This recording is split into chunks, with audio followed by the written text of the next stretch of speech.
Assalamualaikum warahmatullahi wabarakatuh.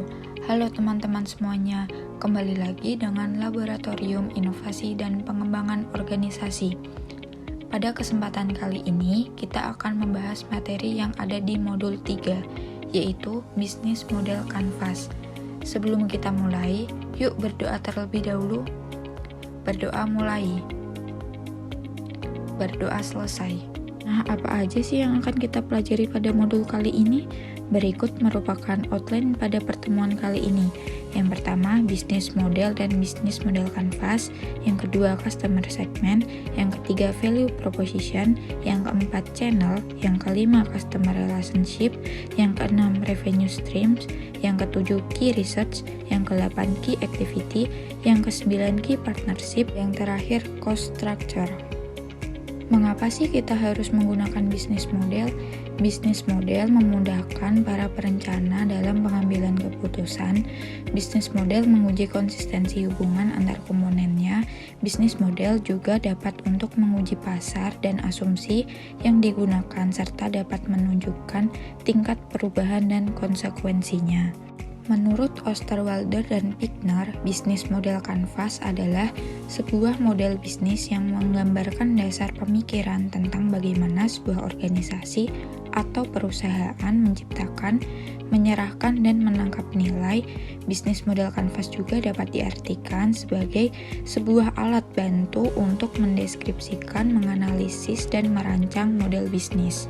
Berikut merupakan contoh dari bisnis model kanvas yang di dalamnya akan ada 9 elemen yang nantinya akan kita bahas satu persatu. Dalam rancangan bisnis, hal pertama yang perlu kita perhatikan yaitu kepada siapa nantinya produk ini akan ditawarkan atau siapa target pasar Anda. Beberapa hal yang perlu dipertimbangkan di dalam customer segment adalah tingkat ekonomi, umur, komunitas tertentu, dan perilaku khusus. Elemen kedua yaitu value proposition atau nilai dan keuntungan yang akan kita tawarkan kepada customer. Hal ini dapat diisi dengan berbagai hal seperti newness, misalnya telepon seluler yang menciptakan industri baru di seputar telekomunikasi bergerak. Performance, contohnya, pertumbuhan komputer cepat terus membutuhkan data penyimpanan yang besar dan grafik yang semakin bagus sehingga tidak dapat memenuhi kebutuhan pelanggan lagi. Customization, misalnya, pada case gadget, pelanggan memilih casing sesuai seri gadget pengguna dan desain yang diinginkan. Lalu, pada getting the job done, contohnya perusahaan periklanan membantu pelanggan dalam merancang dan membuat iklan.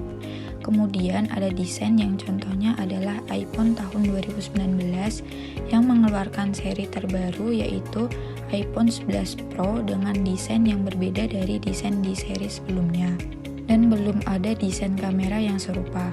Pada merek contohnya memakai jam tangan Rolex yang menunjukkan kekayaan. Kemudian ada price dengan contoh seperti RIM mengeluarkan BlackBerry di bawah 2 juta rupiah untuk memberi nilai tambah dari aspek harga. Cost reduction atau pengurangan biaya, contohnya perusahaan Salesforce.com membebaskan pembeli dari pengeluaran dan kesulitan dalam membeli, menginstal, dan mengelola software CRM itu sendiri.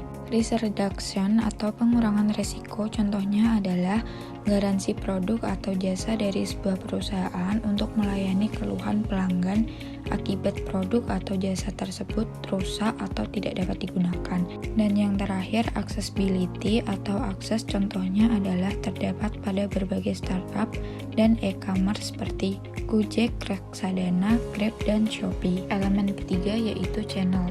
Channel merupakan bagaimana cara kita menyampaikan produk kita kepada pelanggan.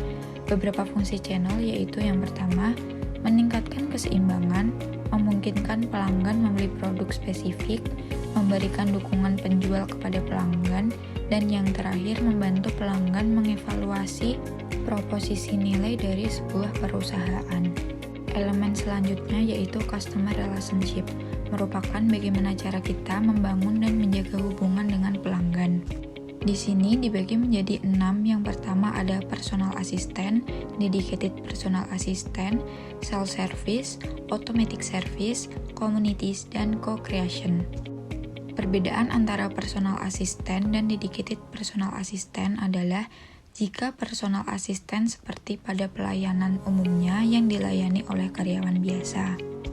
Sedangkan dedicated personal assistant terjadi jika manajer utama sendiri yang melayani customer tersebut. Elemen kelima yaitu revenue stream, menggambarkan dari mana saja pemasukan atau income perusahaan atau organisasi. Contohnya adalah Samsung. Penjualan Samsung tidak hanya berasal dari penjualan perangkat smartphone tersebut, tetapi juga melalui penjualan suku cadang, pelayanan servis, penjualan aplikasi, dan juga penjelajahan dari Samsung Play. Dalam menentukan revenue stream dapat dihasilkan mulai berbagai cara, yaitu asset sale, usage fee, subscription fee, leasing, licensing, biaya komisi, dan periklanan.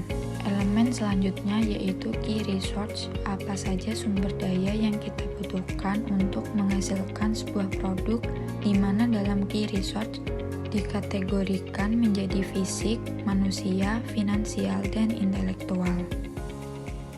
Elemen selanjutnya yaitu key activity, apa saja yang kita lakukan agar bisnis tersebut bisa berjalan dengan lancar, di mana dalam key activity dapat dikategorikan menjadi 3, yaitu produksi, solusi masalah, dan platform.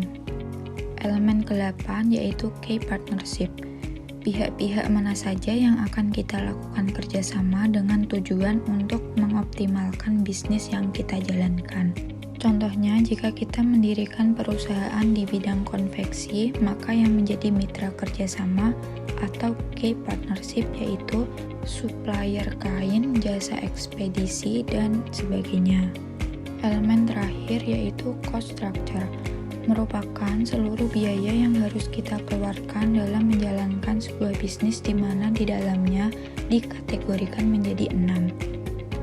Yang pertama ada cost driven, merupakan peminimalan biaya. Ada value driven, merupakan tidak terlalu memperhatikan harga produksi dan berfokus pada value-nya. Yang ketiga ada fixed cost, yaitu biaya tetap. Yang keempat yaitu skala ekonomi, di mana biaya dapat dinikmati ketika produksi berkembang. Contohnya pada perusahaan Apple yang mengoptimalkan produksi, software, serta desain yang membantu terciptanya skala ekonomi. Kemudian yang kelima adalah lingkup ekonomi, di mana biaya yang dinikmati terkait dengan lingkup operasional yang besar. Contohnya, pada toko roti yang menghususkan diri dalam kue, memperluas lini produknya untuk memasukkan kue dan skon. Biaya tetapnya akan tetap sama, karena sudah memiliki oven, pekerja, dan toko. Tetapi sekarang biaya-biaya itu tersebar pada satu set produk yang lebih beragam. Toko roti bahkan mungkin dapat menggunakan sebagian besar bahan yang sama atau biaya variabel untuk kue dan skon. Dan yang terakhir adalah variable cost atau biaya sesuai dengan jumlah yang diproduksi. Perbedaan antara cost structure dengan key resource di finansial adalah ketika cost structure akan menjabarkan uang yang keluar dan masuk, sedangkan key resource di finansial lebih menjelaskan dari mana sumber daya uang yang didapatkan. Terima kasih atas perhatiannya pada tutorial kali ini. Semoga ilmu yang kita pelajari dapat bermanfaat bagi teman-teman semua. Apabila ada kesalahan, kami mohon maaf. Wassalamualaikum warahmatullahi wabarakatuh.